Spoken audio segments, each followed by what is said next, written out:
Football প্রেমীদের দীর্ঘ 4 বছরের অপেক্ষার অবসান আজ রাতেই। অল্প কিছুক্ষণ পর শুরু হতে যাচ্ছে ফুটবল ইতিহাসের সবচেয়ে বড় বিশ্বকাপ আসর ফিফা বিশ্বকাপ 2026। মেক্সিকোর ঐতিহাসিক আজতেক স্টেডিয়ামে আজ রাতে লেখা হবে নতুন ইতিহাস। এই স্টেডিয়াম হতে চলছে বিশ্বের একমাত্র ভেন্যু যেটি তিনটি বিশ্বকাপের উদ্বোধনী ম্যাচ আয়োজন করেছে।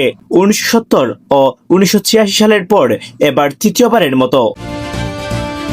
লাতিন আমেরিকার সবচেয়ে বড় এই স্টেডিয়ামের ধারণ ক্ষমতা প্রায় 87,500 দর্শক। আজ সেই গ্যালারি পূর্ণ হবে লক্ষ উত্তেজিত ফুটবল প্রেমীদের উপস্থিতিতে।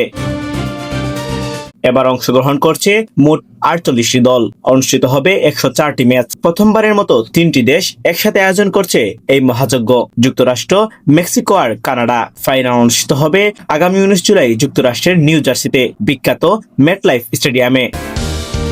শুধু ফুটবল নয়, আজ রাতে উদ্বোধনী অনুষ্ঠান হবে ইতিহাসের সেরা কনসার্ট। এবারের উদ্বোধনী অনুষ্ঠান মাত্র একটি নয়, একটি ট্রিলজি। মেক্সিকো সিটি, টরন্টো আর লস অ্যাঞ্জেলেস 3টি শহরে 3টি আলাদা উদ্বোধনী শো অনুষ্ঠিত হবে। আজ মেক্সিকো সিটির মঞ্চ মাতাবেন লাতিন মিউজিকের রানী শাকিরা। তিনি পরিবেশন করবেন বিশ্বকাপের অফিসিয়াল আনথেম দাই দাই। নাইজেরিয়ান সুপারস্টার বার্নাবোয়ের সাথে থাকবেন জে বালভিন ও আলেহান্দ্রো ফার্নান্দেজ। আজ বাংলাদেশ সময় রাত 1টায় মাঠে গড়াবে বিশ্বকাপের প্রথম বল। মেক্সিকো বনাম দক্ষিণ আফ্রিকা। 2010 সালের দক্ষিণ আফ্রিকা বিশ্বকাপেও এই দুটি দলের ম্যাচ দিয়ে শুরু হয়েছিল আসর। 16 বছর পর আবার সেই একই লড়াই। এই বিশ্বকাপে থাকছে 3টি বিশেষ গল্প। ইনজুরি কাটিয়ে মাঠে ফিরছেন নেইমার। ব্রাজিলের হয়ে 128 ম্যাচে 79 গোল করা এই তারকা এবার চতুর্থ বিশ্বকাপে শিরোপা জিততে মরিয়া।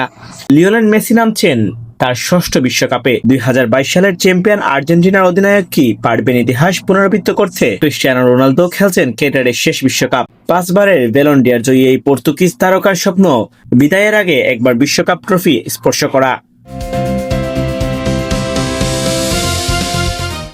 48টি দেশ, 104টি ম্যাচ, একটাই শিরোপা।